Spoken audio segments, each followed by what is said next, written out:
Welcome to this week's focus on how your company may be subsidizing your service department with other work. You know, old habits are hard to break, and they're even harder to break when you don't realize you even have them. Well, in a way, that's the trouble some companies in our industry are experiencing. They've hung on to their pricing more out of habit than good financial sense, and as a result, they've become dependent on profits from one division to subsidize the other. Why and how does this happen? Well, there's a little history on the subject. It started in the years just following World War II. The economy was brisk, and with all the troops having returned to settle into domestic life, the housing industry was literally exploding with growth. Naturally, under those conditions, most of the heating, air conditioning, plumbing, and electrical work was in contract jobs for new construction. So it only made sense to base prices on the cost associated with this part of the business. As time went by, profit margins kept getting tighter, yet companies prospered as long as the people in the company worked real hard. But as the economy eventually changed, the industry changed along with it. Demand for service and repair and replacement grew in proportion to that of new construction. The result? In many shops, the service department replaced new construction and contract business as the most active division. Hey, Junior, how come I keep getting all these repair calls for? Hey, you know, whatever happened to them nice long contracts we used to get with them new developments? I don't know. Beats the hell out of me, Sam. You know, I just dispatch them as I get them. I guess we just aren't getting as many requests for contracts as we used to. Seems like things are changing here, so, you know, we got to take what we could get. You know what I'm saying? Well, I mean, I'll do it, you know, but it's just not the way I like it, that's all.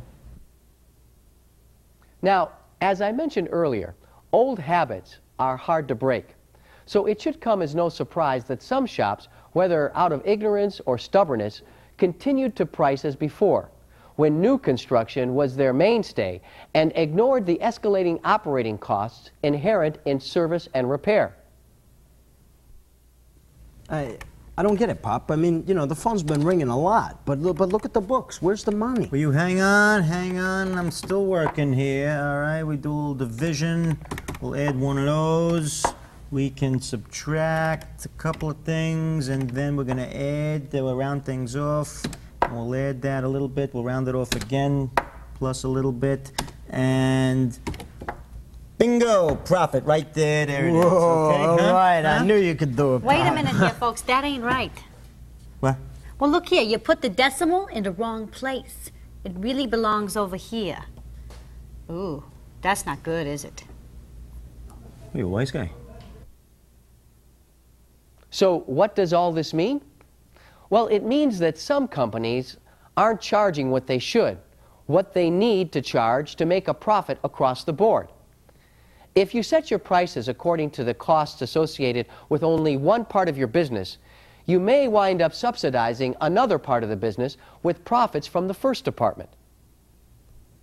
It's just like taking money from one pocket and putting it into another, and that pocket has a hole in it. If you don't know you have a hole in one of your pockets, you're going to have to work a lot harder to keep your pockets full. In fact, if the department that is losing begins to grow, things can get worse. To solve the problem, the first step is to figure out what your actual costs are by department and to understand that the service department will necessarily be more expensive to operate. If you do work in the areas of new construction, remodeling, and service and repair, you need to find out how much it costs you to operate each department as a separate entity.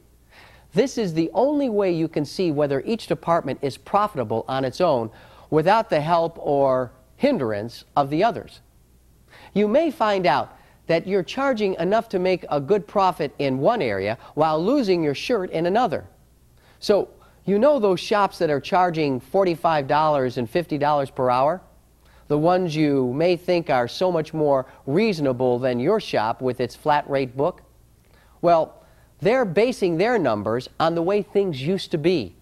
The days when mom and pop shops would set their prices by calling up the competition in their area while pretending to be a customer to see what they were charging. I don't know about you, but I don't like to guess when it comes to money. There's too much at stake. I like to work with facts. And that's just what C2000's break-even workshops do. They teach owners and other management personnel from member companies how to calculate their break-even by department, or the amount they need in order to recover all their costs. With this information, a company can calculate prices that not only cover costs, but include a small % profit as well, whether it be service, replacement, or contract work. Man, I had no idea the actual cost would be that high. Yep. Oh, okay, I admit it. You're right about the prices. I'm sorry, I just thought you were, well, you know. Well, being greedy? No, it was a matter of doing the math. You know, once I figured out what our actual costs for service compared to new work were, it was easy to see that we were actually losing money in on everything except contract work. Right. So all I had to do was plug in the numbers for our break even, add a reasonable profit, and voila. You know, we're profitable in every department. It's all in the math.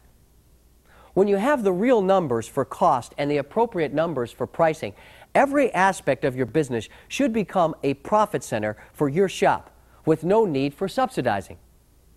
Well, that's all for today's topic. I hope you enjoyed the presentation, and I look forward to seeing you again next week. So long.